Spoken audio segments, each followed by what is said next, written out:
the Daddy Blogger Roundtable for Space Jam: A New Legacy with Don Cheadle.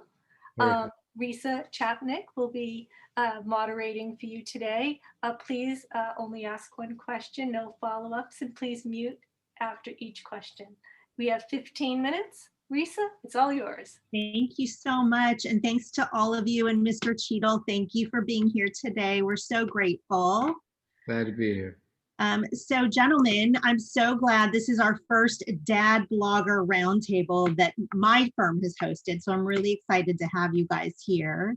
And I know you all have had a chance to see the movie. So we first wanted to talk about the film. And then if there's time at the end, maybe we can talk about some of those Toon Squad versus Goon Squad parenting win and fail moments. But I'm going to start in on the movie first, since that's why we're all here. So Chris Lewis, would you like to go first? Oh, I get to go first. Thanks, Don, for being here. It's great to talk to you. Sure. You know, one of the questions that I had is that fact that as a father yourself, as a father of daughters yourself, you know, you make a comment in the film that dads don't understand reason, they understand power. And that's a powerful statement. And I guess I wanted to ask a question for you, and it may just be a line, but was there ever a time in your life as a father where that was true, or and how that played out? I mean, probably. That's one of these are these questions that, as we're all dads, we know sometimes are better answered by our kids, because we go, no, that doesn't apply to me. And they'd be like, yeah, let me tell you this 10 times that apply to you. I'm very fortunate. I grew up with the best man in the world, great father, who also was a clinical psychologist who, you know, worked with families, and, you know, communication was huge. So growing up in my household, we talked everything out. You know, you could air any grievance you had. You had a concern, you had a complaint, we could talk about it. At the end of the day, you still had to do what they said, but, you know, there was a process where it wasn't just sit down and shut up and do what I say. So I've always tried to do that with my kids, for better or worse. But obviously we know that there are always moments in a parent's life when we're like, look, we just got to get in the car and get where we're going. We'll deal with all of that other stuff that you're feeling later, but right now, get in the car. So, you know, I think that obviously it's a line in the movie, and Algie's being incredibly manipulative in that moment, but that's the balance that we're always trying to figure out, right? How to, you know, incorporate all of the things that we want our children to be able to incorporate and have autonomy and have agency, but at the same time, you know, you got to let us put the guardrails up sometimes. Thanks, Dan. Thank you so much. Joel, you're next. Hi, I'm Joel. My blog's Daddy's Grounded. Been doing it for a few years and have been a fan of yours for a while. I was curious, after seeing this movie, my 4-year-old and my 8-year-old both absolutely loved it. I was wondering how the process of this movie was different than the process of making other movies you've been in. Well, it was really different in the fact that we were working with, I mean, I've worked in movies before where it's the, you know, green screen environment, and you're not sure what's happening around you, and you have to rely on the previs that's, you know, they show you in the storyboards and the conversations that you're having with the directors. But never a reboot of a classic like this. Never something with so much import to people who were fans of the first to go like, you better not get it wrong, you know? And clearly working with LeBron was a huge step up. But also it was really great to get to know Cedric, who plays Dom in this movie. And he's such a good kid and has his head on straight. And for all of us dads and parents out there, it was really encouraging and wonderful to see how close he is with his family, and to have them there the whole time, have his mom there all the time, his dad there a lot of the time. And I just met his grandmother, and, you know, it's just, it's sweet to see a kid who's coming into a business and an environment that could really like spin your head around and you could lose your way. to have a strong base, and I think he's gonna be all right. And I think he's a great actor. We had a lot of fun together. Thank you. Thank you. Next up is Creed Anthony. Captain, it's all yours. You're muted, Creed. Yeah, if you can't tell, I'm a middle school teacher and I've done this hybrid thing. So I've been practicing talking while muted. Don, thanks for having us, first of all. For sure. And I've laughed with you, cried with you, been entertained by you on the screen for so many years. So to be able to chat with you, it's a delight. So first of all, thank you for your work. I guess my question would be, I'm a dad now I have a 13-year-old daughter and a 10-year-old son, and they're doing all kinds of sports, right? And I think when you first become a dad, you have an idea of where you think they're going to go, and then they go in completely different realms, and that's cool. So what advice would you give to a new dad? You know, as an English teacher, one of the things I look at all the times are the recurring themes within a story. And that idea of do you is repeated over and over again. What advice would you give to a new dad, to kind of foster that idea of a kid doing you and finding what that you is? Well, I think, one of the things that's always been helpful for me when you cannot be in your reflexive brain, which is hard not to be in, but you have to recognize your reflexes, which are very often about you and don't have anything else to do with, don't have to do with other people. You think it's something else, but it's usually you.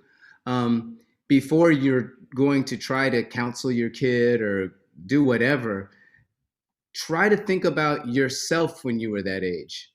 Try to think about when you were standing there looking at your mom or your dad, how you wanted that communication to work and how it would have worked better. Because, a lot of times we're trying to stick stuff in, as opposed to, now forgive me for this, whatever I'm gonna say, but, the root word of education is educe, right? Which means to draw out. It doesn't mean to shove in. So when you're doing your best job as a parent, I think what you're really doing is pulling from them the thing that they're already going toward, as opposed to trying to, course correct and force them into certain places. So I think for all new parents, try to talk to your kid in a way that you would have wanted to be spoken to at that age, and try to think about how you would have best taken in, the information. And often it'll change your calculus on what it is that you're trying to do. And sometimes you realize the best thing to do right now is not to say anything. The best thing to do is just nod and shake your head when they go, this is terrible. Not go, well, maybe the teacher had a bad day. It's like, you didn't want that when you were a kid, when you said my teacher's a jerk. You wanted somebody to go like, wow, that's tough that your teacher's a jerk. That must be hard in that situation. You want somebody to stand next to you on that, not to try to talk you out of your feelings.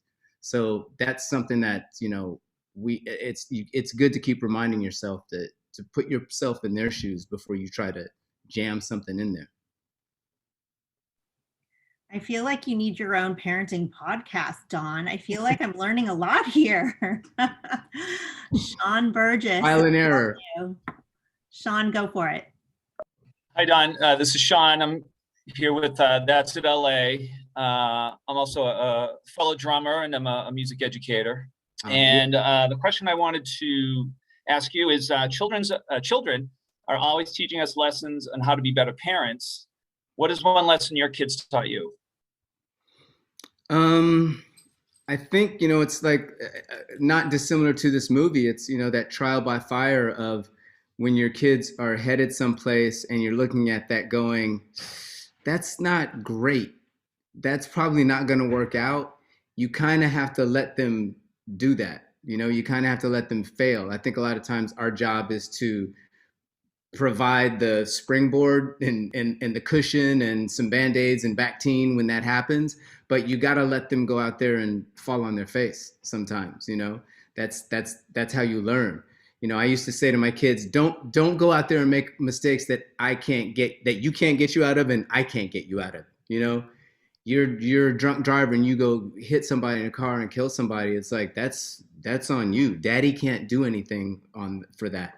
So try to avoid the big, stupid, calamitous mistakes, but you got to let them make the little dumb mistakes. Cause you know, that's how we got through it. You know, I mean, it's surprising that, I don't know about you guys, but I think about some of the things that I came through. I'm like, I'm surprised that I lived. And I remember repeating some of them to my dad after I was an adult. And he said, you know, I don't really need to know everything that you've done in your life. You know, we're good. You made it. You're here. We're good. You don't have to share all of that. Thank you. So that's also a good tip. You don't have to share everything. Words to live by, definitely. Tim Burns, you're up next. Hi, Don. Tim Burns from ageekdaddy.com. Thanks for having us here today. Hey, a big dynamic in this movie is that LeBron wants his son to follow in his footsteps and possibly be a big basketball star. But his son really has a focus on a passion for video game creating. And there seems to be a conflict of, you know, is he going to follow in his dad's footsteps or go down his own path? Have you ever had that experience with your kids? And what are your thoughts for dads who might find themselves in that sort of position? Well, again, you know, I have not been in that spot. My kids now are 26 and 24, and you know, have started to. My oldest is, you know, working in the business, not from my behest or anything. Just had that desire to do that, and my youngest is kind of trying to figure it out. What she wants to do. And I'm just like, just do something, you know, and sometimes just taking those steps puts you on a path, and you may realize like, oh, this isn't the path I want to be on, and I want to be on this other path, which is fine. You know, people shift and change what they want to do all the time, all the way up still, you know, late stages of their lives. But it's just important, I think, to step out on something and not worry about failing. You know, it's like, just start. And it's tough for parents who have a specific goal set out for their children. I grew up, you know, talking about, you know, you're talking about being a musician, Sean being a drummer. It's like, I grew up playing music and playing with some kids who were forced to do it. And almost every one of them, to a person, as soon as they got old enough to decide they didn't want to do it, they quit. Because, you know, that's not really following your passion. That's following your parents' passion. And they were gifted. They were really good. But they were like, I'm not going to keep doing this. I didn't want to ever do this. So I think the real thing is to just hold your breath and be there and go. You know, I just want to set the table for you to find what it is that you want to do. And hopefully you'll find your passion, because one of the saddest things, I think, would to be a parent of a kid who's just had a life full of regrets. That would be terrible if my kid came back to me and said, I didn't do anything I wanted to do because I was just trying to please you. It's like, oh, that's a terrible legacy. Thank you. That was so great. Art, how about joining us? We only have a couple minutes left, so I want to try to get everyone in. Everybody can get it. Don't worry about it. Thanks, Art. Eddie here for the Art of Fatherhood. Don, love the hat. You were great in this movie. Of course, love seeing you play heroes, but playing the villain role, man, you nailed that to a T. Karina mentioned like the whole idea of like, do you, right? And there are things that we always want to pass on to our kids, but LeBron learned a lot of lessons in life about himself, about maybe I'm kind of pushing him to this direction, right? So for you, with your kids, I know you said that, you know, they're older and all that. What is something that your kids have taught you about life or about yourself in general, just as, you know, being a dad? I've just gotten so much. I mean, I've gotten plenty of consternation from them too, but I've just gotten a lot of joy from them. Like, this is so funny. Just this morning, I texted my kid this thing about, I saw online this woman who's 106 years old, and it said something like, oh, I got to find it because she just killed me. The meme, it's a 106-year-old woman, and she's talking about this longevity, and it says, you know, eat for nutrition, not for taste. Do what you need to do, not what you want to do, and don't leave out your daily exercise. Love yourself. And I sent that as a meme to my kids and my goddaughter and my wife. And my oldest writes back, imagine not doing the stuff you want to do for 106 years. I was like, okay. And I just sent a meme with sending up the white flag, surrender. I was like, imagine ever conceding any point to your dad ever. So that's how we go back and forth nowadays. Love it. Thanks. Yeah. Right. Two more. Tobin, it's all you. Hey, thank you. Hey, Don, love the movie, big fan. But I'm worried about you, okay? Are Please. you ready to walk the streets and have every 4 or 5-year-old to 10-year-old say, that's the dude that kidnapped LeBron James and took on Bugs Bunny? Are you ready for that? I think I could take on a 10-year-old. I hope there's not a lot of teenagers like feeling that way, because those dudes are scary. You got to watch the teenagers. No, it's funny. Somebody said that to me. I didn't really even think about that. You just take a role and you're like, okay, I'm going to have fun. And then I was doing one of these and they said, yeah, my kids, like, you really scared them. They're not really cool with what you did. I'm like, oh, wow, wait a minute. Maybe I can win them back on the Disney Plus War Machine show. I don't know. We'll see what happens. The road is long. The road is long. Sergio, you're it. Thank you for joining us. I'm so glad I made it. Thank you for your time, Don. Risa, thank you for letting me in on time for you guys. How are you? Who's that with you? Say Leilani, say hi. Hi. Hey, Leilani. I'm with DallasJubilation.com. My question is more basketball related, because you have a history of basketball throughout your whole life. I know you played very young, and then you played with Obama, you played with Clooney, you played with, I'm sure, with more people than you've listed. And I know this conversation has to come up. Is you were the GOAT, right? You're the GOAT. So the idea of the old school to the new school, obviously knowing Space Jam, like Space Jam was big for me. And obviously, and I actually played with the movie like 3 days ago, so you could see both and have that comparison. But it's always that idea of how different you see the league now, with the difference in obviously athleticism, but the rules in terms of play and the way it moves. How do you see it? Like, I know it's a big conversation. Yeah. No, but it is a lot. It's a lot different. And I know everybody, one of the questions, they're like, LeBron or Michael, would Michael have done as great now in this era? Would LeBron have done better in that era? Like, who would have done what? And we can play this game all day. The real answer is, who knows? None of us, Right. But I imagine in an era where you could basically punch a person in the face or tackle them as they went through the hole, and it would just be a common foul. It wasn't heck, I don't know how LeBron would fare in that era. He's 100 pounds heavier than me and a foot taller than me, and there's no fat on the dude. So he probably could battle and be all right in there. You're 260, 6'8", you're going to be fine.